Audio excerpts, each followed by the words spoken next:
우리 긴 말씀 읽으느라 참 고생 많으셨습니다. 우리 옆 사람과 인사할까요? 잘 오셨습니다. 우리 멀리 떨어진 분도 계시지만 인사하겠습니다. 잘 오셨습니다.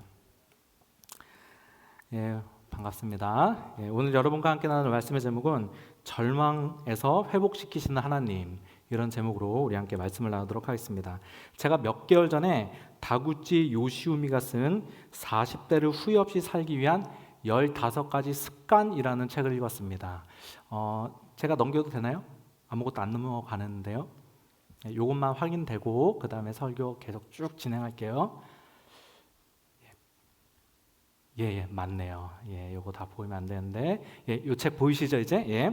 제가 몇 개월 전에 다구치 요시우미가 쓴 40대를 후회 없이 살기 위한 15가지 습관이라는 책을 읽었습니다. 제가 40대거든요. 그래서 이 책을 보는 순간 읽고 싶었어요. 40대를 어떻게 보내야 되나라고 읽고 싶어서 읽었는데 기대 안 하고 봤는데 참 너무 즐겁게 유익하게 봤던 책입니다. 이 책에 보면은 40대에 대해서 이렇게 설명하고 있습니다. 40대는 산무의 시대이다.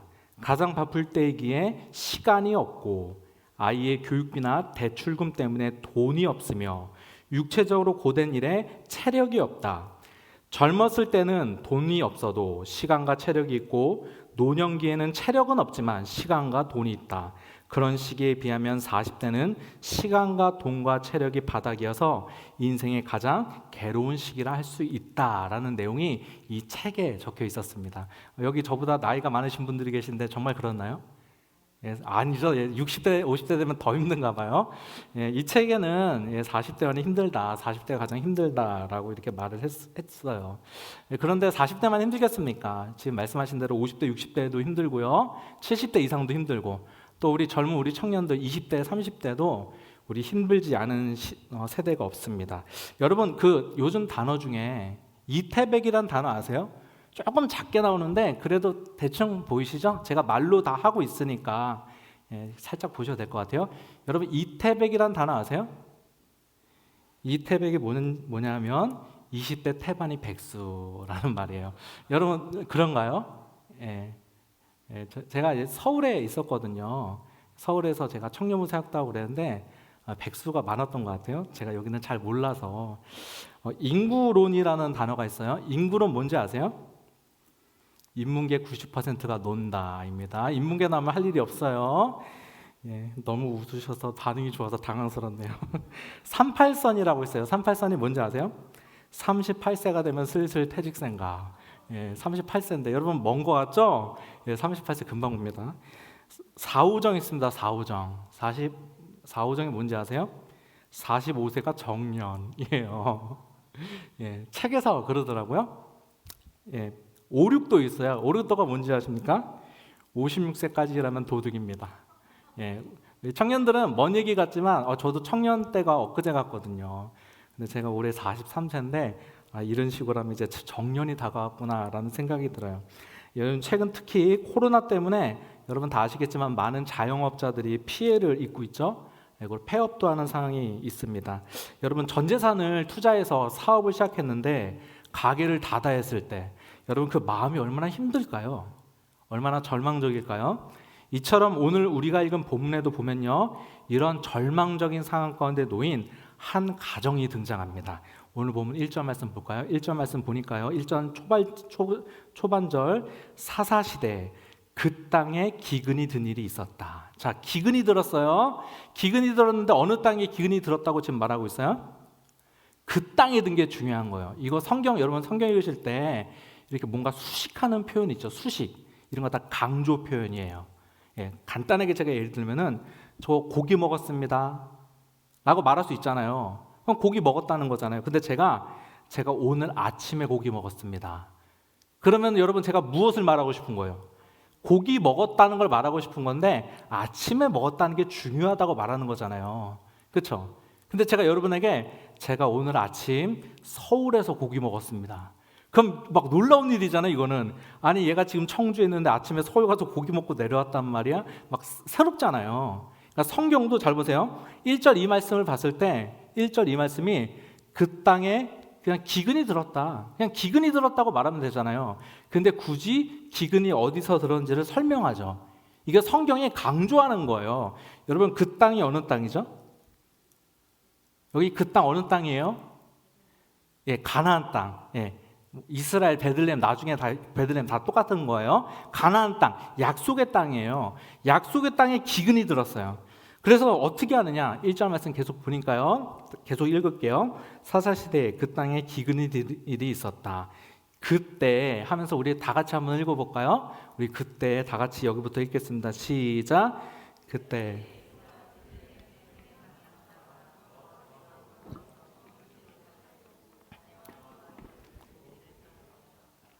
약속의 땅에 흉년이 드니까 먹고 살기 위해 어떤 한 가장이 아내와 두 아들을 데리고 이방 땅으로 떠나버린 거예요. 자, 2절에 보면은 이 가정에 대해서 구체적으로 설명을 하고 있습니다. 2절 말씀 보니까요. 그 남자의 이름은 가장이죠. 가장의 이름은 엘리멜렉이고 아내의 이름은 나오미이며, 나오미 많이 들어보셨죠? 여기 나오미가 등장해요. 그 두 아들의 이름은 말론과 기론이다. 자, 그런데 이 가정에게 비극적인 일이 일어나요. 자, 3절 말씀 보겠습니다. 3절에 보니까요. 그러다가 나오미의 남편 엘리멜렉이 죽고, 남편이 죽은 거예요. 근데 더 큰 비극이 찾아옵니다. 남편이 죽은 다음에 어떻게 되느냐? 4절 말씀 보니까요. 두 아들은 두 모압 여자를 아내로 맞이했는데, 자, 아들 두 명이 결혼했어요. 이방 땅에서. 한 여자의 이름은 루치고 또 한 여자의 이름은 오르바였다. 그들이 거기서 10년쯤 살았다. 이방 땅에서 이방 여자들과 결혼해서 10년쯤 살고 있는데 5절 그러다가 아들 말론과 기론이 죽으니 나오미는 남편에 이어 두 아들마저 잃고 홀로 남았다. 약속의 땅에 근이 들어서 약속의 땅을 버리고 이방 땅으로 나갔어요. 근데 이방 땅에서 남편이 죽었어요. 그것도 너무나 슬픈 일인데 10년 정도 지나서 두 아들마저 죽어버리는 너무나 비참한 비극적인 일이 일어나게 되었어요. 여러분, 남자들이 집에 다 죽은 거잖아요. 그러면 두 며느리와 지금 아내만 남았잖아요. 그럼 과부거든요. 여러분, 그 상식으로 이스라엘 사회에서 가장 불쌍한 그룹 세 부류가 있는데 그 세 부류가 누구인지 아세요? 예, 아시네요. 객, 고아, 가부. 이스라엘의 이 세 가지 부류가 가장 불쌍한 사람이에요. 객, 나그네, 지나가는 사람, 고아, 가부가 가장 불쌍한 사람이라고 해서 율법에 이들을 보호해줘요. 심지어 뭐 지나가다가 이삭이 떨어지면 이 객, 고아, 가부들을 위해서 줍지 말아라. 뭐 수확을 하다가 뭐 이삭이 떨어지잖아요. 그럼 줍지 말라고 그래요. 떨어진 거. 왜냐하면은 객, 고아와 같이 불쌍한 사람들이 집어갈 수, 그냥 가져갈 수 있도록 율법으로 그냥 보호를 해줬어요. 왜냐하면 특히 가부 같은 경우는요, 경제권이 없었어요. 일을 할 수가 없었어요. 그러니까 일을 해서 돈을 벌고 싶어서 돈을 벌 수가 없는 거예요. 그러니까 과부는 굉장히 불쌍한 사람이란 말이에요. 여러분, 그러니까 지금 시어머니와 며느리 둘만 남았으니 지금 과부들만 남았잖아요. 아들과 남편 다 죽고. 얼마나 비참한 상황입니까? 참 불쌍한 상황이죠. 자, 그런데 오늘 보면 1절을 다시 돌아가서 보니까요, 이런 비극적인 사건이 일어난 때를 말해요.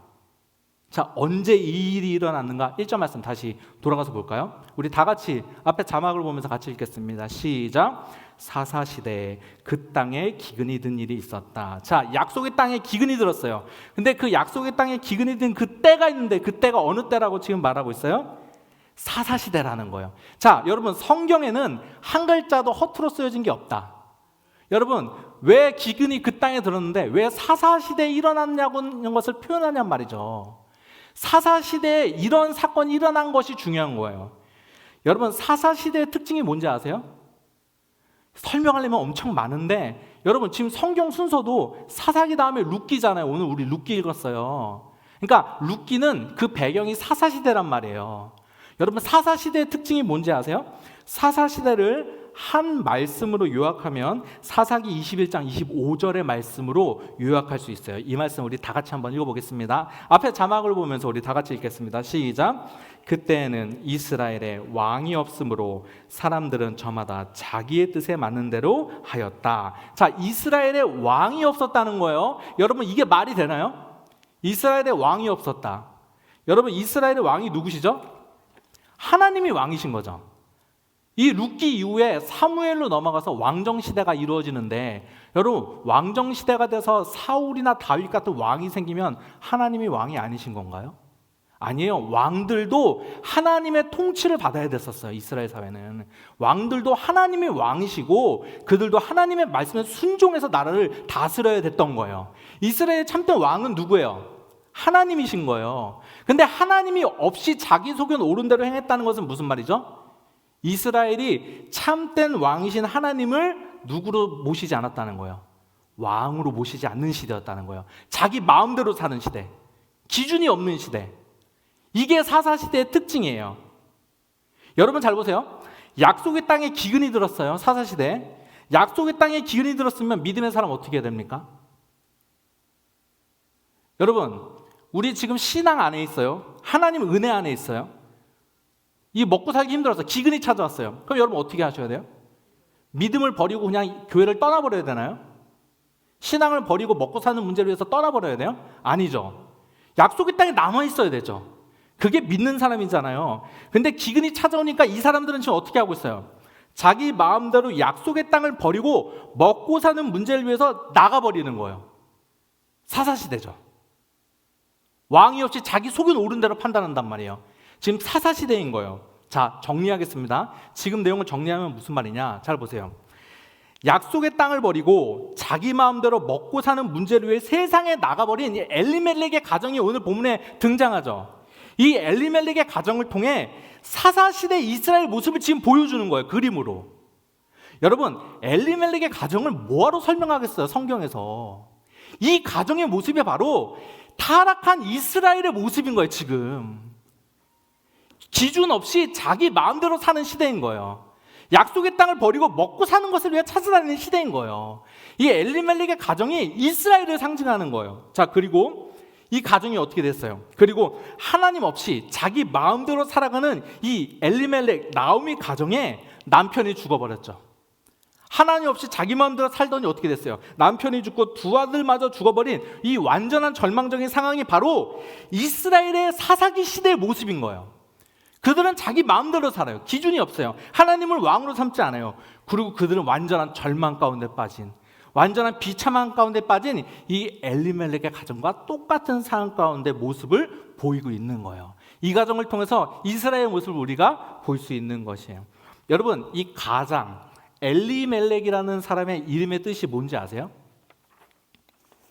여러분, 성경에 엘이라는 단어가 하나님이에요. 그래서 여러분 이름 중에 엘자가 많이 들어가죠. 엘자 많잖아요. 막 생각해도 막 나오잖아요. 엘리야, 엘리사, 뭐 다니엘, 다 엘자잖아요. 다 이름에 하나님이 들어가는 거예요. 뭐 이름 중에 여기 하은 있나요? 하은? 여기 없네. 하영. 여긴 없네. 이상하네. 하랑. 이게 한 명도 없네. 하은이 이름이 뭐겠어? 이 뜻이 뭐겠어요? 하나님의 은혜잖아요. 뻔하잖아요. 뭐 하나님의 영광, 하나님의 사랑. 그런 이름이 다 기독교 이름이잖아요. 그러니까 엘리멜렉, 하나님은 나의 왕이시다라는 이름을 가지고 있어요. 그런데 지금 사는 건 어떻게 살아요? 겉으로는 믿는 사람이에요. 그런데 사는 건 어떻게 해요? 하나님이 나의 왕이시다라고 이름으로 그의 삶을 고백하지만 사는 것은 자기 마음대로예요. 왜냐하면 사사기 시대거든요. 자, 여러분, 오늘 본문에 나오는 기근 가운데 자기 마음대로 행하고 또 그로 인해 절망에 빠진 이 엘리멜렉의 가정이 바로 누구의 모습인지 아십니까? 바로 이 시대 하나님을 믿는다고 말하는 우리가 바로 엘리멜렉의 가정의 모습입니다.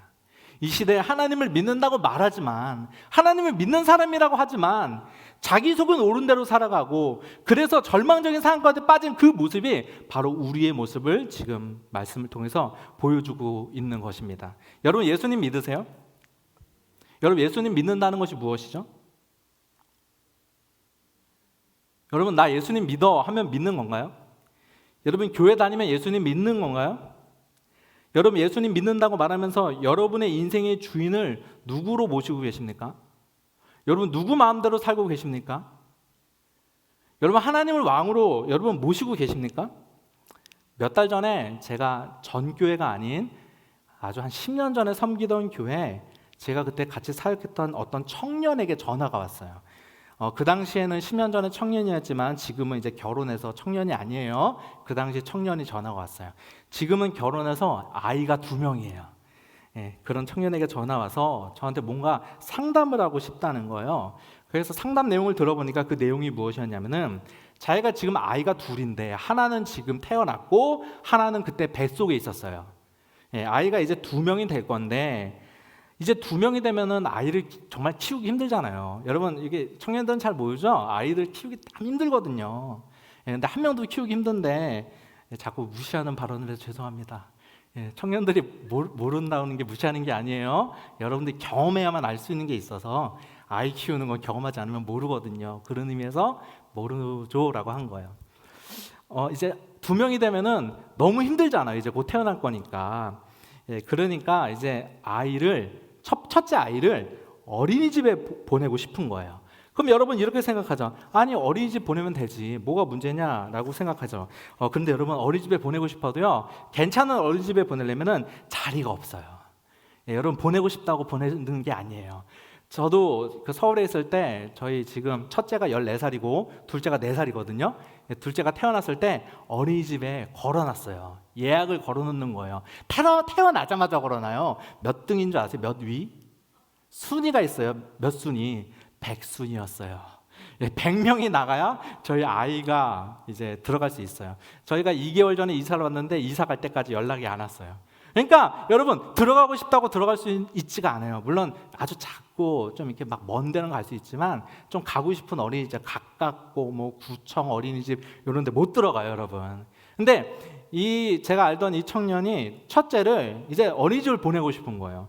근데 어린이집을 보낼 수가 없잖아요. 그래서 어떻게 하냐면은 자기가 아는 사람 중에 사업을 하는 사람이 있는데 그 사람한테 말해서 본인을 위장 취업시키려고 했던 거예요. 그럼 본인이 직장맘이 되잖아요. 일을 하는. 그러면 일을 한다고 이렇게 증명이 되는 순간 순위가 앞으로 와요. 먼저 어린이집에 들어갈 수 있어요. 그렇게 해서 위장 취업을 이미 했어요. 저한테 전화를 하기 전에 이미 위장 취업을 했어요.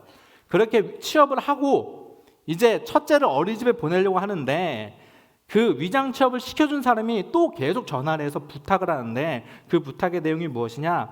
야, 너가 우리 지금 직장에 취업해 있는 걸로 돼 있잖아. 너가 이거 한 번 더 사인하면은 우리 회사로 돈이 나와. 이것도 또 사인해줘. 이런 부탁을 2-3번을 한 거예요.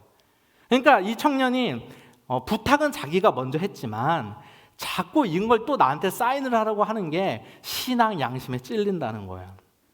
그래서 이걸 어떻게 하면 좋겠냐라고 저한테 이제 상담을 하는 전화를 제가 받았습니다. 제가 그 전화를 받고 그 자매한테 이렇게 말했어요. 믿음으로 사는 건 쉽지 않은 거야. 믿음으로 사는 건 어려워. 여러분, 믿음으로 사는 게 교회에서 예배만 드리고 이러면 믿음으로 사는 거 같죠? 믿음은 삶이거든요. 정직하게 살아야 되거든요. 어렵거든요. 손해보면서 사는 거예요. 믿음으로 사는 건 어려워. 교회에서 예배드리고 뜨겁게 기도하는 것을 통해 너의 믿음이 증명되는 것이 아니야. 믿음은 삶을 통해 증명되는 거야. 그리고 제가 너가 먼저 잘못했다고 정직하게 말하고 다시 원상복귀해라 이렇게 이야기를 해줬어요. 제가 그 전화를 받고 얼마 후에 유튜브에서 이런 영상을 봤어요. 어떤 영상이었냐면요. 고민이 수다라는 영상을 봤어요. 저게 몇 년 전 영상인데 만납교회 김병삼 목사님하고 몇몇 패널들이 나와서 기독교의 여러 가지 고민들 있죠. 그것들 이제 같이 얘기하는 프로그램인 거예요. 저거를 마침 봤어요. 봤는데 이 당일 제가 본 영상의 주제가 뭐였는지 아세요? 신자의 거짓말이었어요. 그리고 여기서도 교회 안에 서로 위장 취업을 시켜주는 문제에 대해서 언급을 했어요. 여러분, 교회가 왜 욕을 먹는 줄 아세요? 여러분, 세상 사람들이 기독교 왜 그렇게 욕할까요? 말과 삶이 달라서 그렇습니다. 믿는다고 하면서 주일날 교회에 나와서 예배만 드리지 믿는 자답게 살지 않기 때문에 그런 거예요. 니체가 이런 말 했습니다. 니체가 그랬어요. 신은 죽었다. 이거 다 아시죠? 그러자 유럽과 독일의 교회가 항의하고 일어났습니다. 그러자 니체가 다시 말했어요. 신은 죽었다. 내가 신이 죽었다는 것을 증명하겠다. 그러면서 니체가 무엇을 제시했는 줄 아십니까? 교회를 말했어요. 저 무기력한 교회를 봐라. 저 무기력한 교회가 신이 죽었다는 것을 증명하는 증거다라고 말했어요. 여러분, 교회가 교회다워야 사람들이 교회를 보고 하나님이 살아계신 것을 아는 거예요. 여러분이 말로만 믿는다고 하지 말고 삶으로 믿는 자답게 살 수 있는 저와 여러분 되시길 주님의 이름으로 부탁드립니다. 이게 믿는 자의 삶이 돼야 되는 거예요. 자, 그런데 잘 보세요. 설교가 여기서 끝날 것 같죠? 아직 반입니다. 자, 6절 말씀 보니까 이렇게 됩니다. 6절 말씀 보니까요. 모압 지방에 사는 동안에 이제 이방 땅에 살고 있어요. 나오미는 주님께서 백성을 돌보셔서 고향에 풍년이 들게 하셨다는 말을 듣고 두 며느리와 함께 모압 지방을 떠날 채비를 차렸다. 자, 이방 땅에 있던 나오미가 이제 지금 어디로 돌아오고 싶은 마음이 생긴 거예요? 약속의 땅 가나안 땅으로 돌아오려고 하는 거예요. 회복인 거예요. 자, 근데 봐보세요. 6절에 보니까 나오미가 돌아오려고 하는 원인이 뭐예요? 이유가? 6절 맨 마지막에 두 며느리와 함께 모압 지방을 떠날 채비를 하였다. 이렇게 하는 이유가 뭐예요? 고향에 풍년이 들었어요. 근데 그 앞에 누가 그렇게 하셨어요? 주님께서 백성을 돌보셨다는 거예요. 자, 성경이 무슨 말을 하고 싶은지 알겠어요? 자, 지금 완전히 절망으로 죄악으로 얼룩진 인생 가운데 하나님이 그의 인생에 은혜를 베푸셔서 그의 인생을 지금 회복시키시고 있는 거예요. 하나님이 하고 계시는 거예요. 이걸 하나님의 관점으로 보실 수 있어야 돼요. 알았죠?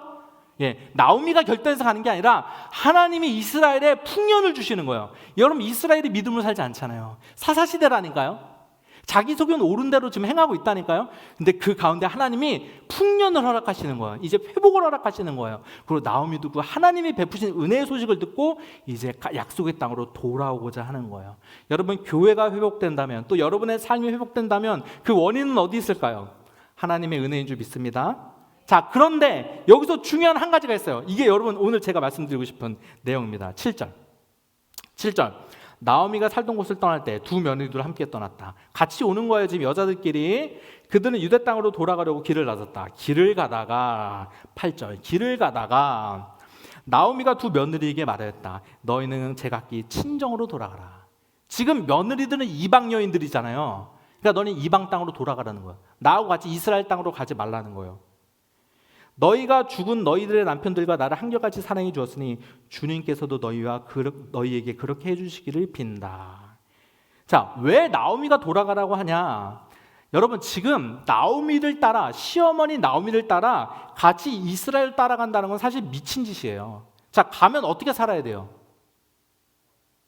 과부로 살아야 돼요. 과부로 살면 어떻게 먹고 산다고 그랬어요, 아까? 떨어진 이삭을 주우면서 살아야 된다니까요.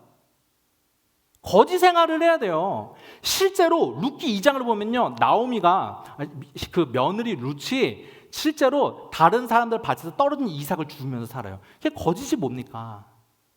그러니까 돌아가면은 지금 뭐 삶의 보장이 안 돼요. 이거는 쫓아가면 안 되는 거예요. 그리고 시어머니도 이걸 아는 거예요.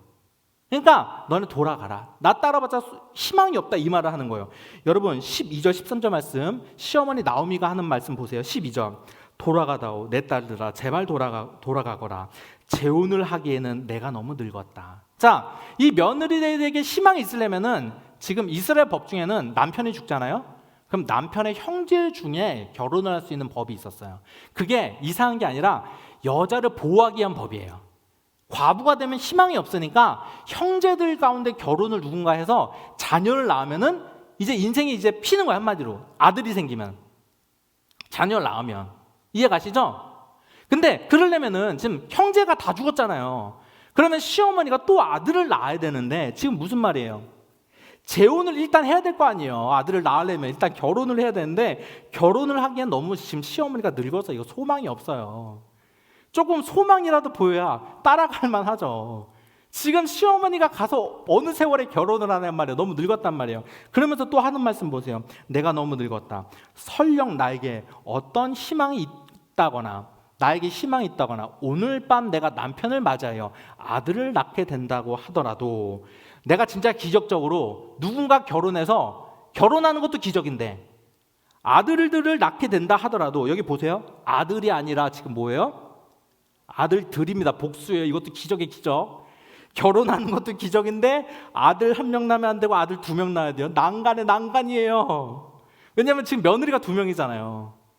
그러니까 아들들을 낳게 된다 하더라도 자 뭐라고 그래 13절 너희가 그것들이 클 때까지 기다릴 셈이냐. 여러분 아들 낳는다고 끝나는 게 아니에요. 아들이 자라야 될 거 아니에요. 애들이 최소한 14살은 돼야 결혼을 할 거 아니에요.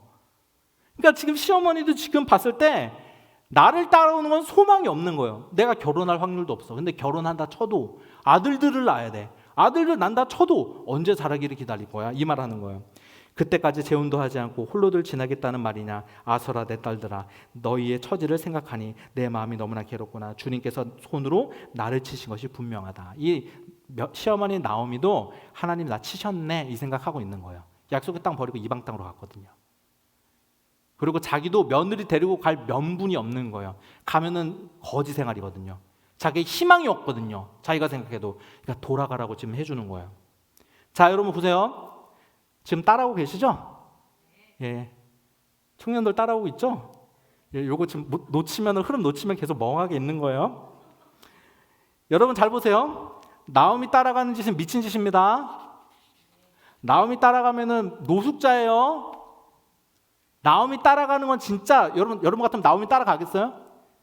그렇죠? 대답해서 감사합니다. 그런데 여기서 두 며느리가 상반된 선택을 합니다. 14절. 그들은 다시 큰 소리로 울었다. 마침내 오르바는 시어머니에게 입맞추면서 작별 인사를 드리고 떠났다. 그러나 룻은 오히려 시어머니 곁에 더 달라붙었다. 며느리 중에 룻은 안 떠나고 시어머니께 더 달라붙는 거예요. 그리고 오르바는 자기의 고향으로 떠난 거예요. 자, 그러면 나오미를 떠난다는 것은 무슨 의미냐? 15절에 나와요. 자, 보세요. 15절에 이렇게 말합니다. 그러자 나오미가 다시 타일렀다. 보아라, 내 동서는 지금 떠났잖아요. 내 동서는 저의 결애와 저의 신에게로 돌아갔다라고 하죠. 자, 지금 시어머니 나오미를 떠나 이스라엘로 들어오지 않고 이방 땅으로 간다는 건 지금 무슨 의미가 있는 거예요? 이방의 백성이 되고 이방의 신에게로 돌아간다는 거예요. 이런 걸 하나하나 설명하면 너무 복잡한데 여러분 구약 시대 때는 이스라엘 안에 들어오는 게 중요해요. 구약은 상징이에요. 상징. 그림 언어. 그러니까 이스라엘 안에 들어있는 것이 구원받은 자를 상징하는 거예요. 그러니까 이스라엘 안에 있으면 된단 말이에요. 이스라엘 백성이 되는 게 중요한 거예요. 그래서 여러분 출애굽할 때도 이스라엘 백성들만 출애굽하지 않았죠? 그 출애굽할 때 이방 민족들도 있었던 거 아시죠? 그러니까 구약 시대 때부터 이방인들도 구원에 포함되어 있었던 거죠, 사실. 복음을 바르게 해석하면. 지금 청년들 따라오고 있는 거죠. 고개를 끄덕끄덕 하죠. 아무도 끄덕끄덕을 안 해가지고 못 알아듣는 건가요? 하여튼. 그러니까 구약 시대 때는 이스라엘 안에 있는 게 중요해요. 그러니까 지금 이스라엘을 따라 붙지 않고 지금 이방 나라로 그냥 다시 떠난다는 것은 무슨 말이에요? 하나님을 떠난다는 거예요. 이방 백성이 되고 이방의 신을 쫓는다는 거예요. 16절에 룻이 이렇게 말합니다. 16절 말씀도 보세요. 그러자 룻이 대답하였다. 나더러 어머니 곁을 떠나라거나 어머니에 뒤따르지 말고 돌아가라고 강요하지 마십시오. 어머님이 계시는 곳에 나도 가고 우리 시어머니들이 가장 좋아하는 말씀 어머님이 머무르는 곳에 나도 머무르겠습니다. 근데 이건 효도가 아니에요, 여러분. 지금 며느리가 효도의 차원에서 이런 말이 아니에요. 보세요. 어머니의 결례가 내 결례가 되고 어머니의 하나님이 내 하나님입니다 라고 말하죠. 이거는 지금 나오미가 무엇을 쫓는 거예요? 나오미가 지금 눈에 보이는 환경은 쫓아가면 바본 거예요. 이거는 미친 짓이에요. 그럼에도 불구하고 시어머니 나오미를 쫓아가는 이유가 무엇이에요? 이런 말이에요. 풀어서 말하면 나도 이스라엘 백성이 되고 싶습니다. 나도 하나님 믿는 사람이 되고 싶습니다. 나도 신앙의 삶을 살고 싶습니다. 이거 하나 바라보고 지금 나오미를 끝까지 쫓아간단 말이에요. 그리고 2장부터가 시어머니를 쫓아 이스라엘 땅으로 들어간 나오미의 삶이 그려지는 거란 말이에요. 여러분 다 정리합니다. 잘 보세요. 며느리 룻이 시어머니 나오미를 쫓아 이스라엘 땅으로 들어간다는 것은 미친 짓입니다. 살 가망성이 없어요. 여기서 살면 노숙자입니다. 그러나 룻이 나오미를 쫓는 이유가 무엇이었어요? 신앙, 믿음. 즉 하나님을 바라봤기 때문에 그 길을 쫓아가는 거예요. 이게 룻과 오르바의 차이점인 거예요. 이찬수 목사님이 쓰신 붙들어 주심이라는 책이 있어요. 이 책에 보면 이런 내용이 나옵니다. 제가 읽을 텐데 글로도 있으니까 같이 눈으로도 보세요. 이찬수 목사님의 글을 그대로 읽어드리는 거예요. 나는 아무 대책 없이 오직 하나님 한 분만 바라보고 이민 생활을 정리하고 한국으로 돌아왔다. 아무 대책도 없는 결단이었다. 당시 서울에 유일하게 아는 사람은 결혼해서 서울에 살고 있는 교회 친구가 있었다. 그래서 친구에게 전화해서 공항에 마중 나올 것을 부탁했다. 공항에서 친구가 물었다. 너 이제 어디로 갈 거야? 너희 집. 굉장히 난감해하는 표정을 하는 친구의 집으로 짐을 들고 갔다. 역 이민이니 얼마나 짐이 많았겠는가. 그때 친구는 차도 없었다. 그렇게 반지하 단칸방에 살고 있는 신혼부부 친구집에 보름 가까이 함께 지냈다. 신혼부부 단칸방이었던 거예요. 친구 집이. 거기 이제 보름 같이 살았대요. 재밌습니다. 친구는 아침 6시에 출근했다. 그러면 친구 부인과 단둘이 앉아서 밥을 먹었다. 한 번은 어찌나 민망하던지 트레이닝 바지를 입고 나와서 해가 뜰 때까지 골목을 걸어 다녔다. 그렇게 대책 없이 시작된 한국생활 3년은 정말 비참했다. 신학대학원에 입학해서 기숙사에서 지내다가 여름방학이 되어 대구에 있는 내 모교에 갔다. 그것도 지낼 곳이 없어 교회 4층과 5층 사이 계단 중간에 돗자리를 펴놓고 여름을 지냈다. 지금 생각해보면 완전 노숙자였다. 기숙사가 문을 닫았나 봐요. 살 데가 없으니까 모교회로 갔는데 거기 계단 사이에 돗자리를 펴놓고 지냈다는 거예요. 어떻게 그렇게 철이 없어도 그렇게 없을 수 있을까? 그런데 그렇게 철없고 대책 없던 내가 딱 한 가지 붙잡은 것이 하나님이었다. 하나님 한 분만 붙잡고 목사가 되겠다고 한국에 들어왔다. 한국에서 신학대학교를 나오지 않는 나는 낄 데가 없었다. 동창 모임이 얼마나 많은지. 그런데 하나님이 은혜를 베풀어 주셔서 옥하는 목사님 밑에서 사역할 수 있게 되었다. 그렇게 10년 동안 청소년 사역을 했고 분당 우리 교회를 개척했다. 정말 하나님이 23년간 놀랍게 인도하셨다라는 내용이 있었어요. 여러분 잘 보세요. 하나님이 은혜를 베푸셨어요. 하나님이 회복시키고자 하셨어요. 그러나 동시에 룻은 어떻게 했어요? 하나님만 바라보고 하나님을 쫓은 거예요. 여러분 이게 중요해요. 여러분 하나님이 여러분의 삶에 은혜를 베푸시기 원하십니다. 그런데 중요한 게 있어요. 여러분이 하나님을 선택해야 돼요. 여러분이 믿음의 길을 가야 돼요. 여러분이 믿음으로 결단해야 됩니다. 여러분이 하나님 바라보고 살아야 돼요. 여러분 믿음이라는 게 뭔지 아세요? 믿음은 여러 가지로 정의할 수 있는데 믿음은 하나님 바라보는 거예요. 여러분 환경 바라보잖아요? 여러분 믿음으로 못 삽니다. 여러분 룻이 여러분 환경 바라보면 어떻게 나오미를 따라갑니까? 상황 바라보면 어떻게 따라가요 그거를? 가면 노숙자라니까요. 그걸 가겠냐고요. 근데 룻이 바라보는 게 뭐예요? 하나님 바라보는 거예요. 믿음은 하나님 바라보는 거예요. 여러분 우리가 왜 믿음의 길을 못 가는지 아세요? 상황을 보니까 그래요. 환경 보니까 그래요. 여러분 환경 보면 믿음의 길을 갈 수가 없어요. 우리가 믿음으로 결단하면 살았는데 그 비결이 뭔지 아세요? 하나님 바라봐야 돼요. 여러분 우리 눈에 환경 보이죠? 제 눈에도 환경이 보이는데요. 저도 환경 보여요. 우리가 이렇게 예배 모여서 말씀 들으면서 계속 하나님을 바라보는 거예요. 우리가 믿는 하나님 전능하신 하나님이시잖아요. 크신 하나님이시잖아요. 그 하나님 바라보고 하나님을 따라 살아야 돼요. 여러분 룻이 시어머니 나오미를 쫓아 하나님만 바라보고 신앙을 위해서 이스라엘로 갔어요. 어떻게 됐어요? 혹시 아세요? 굶어 죽었나요?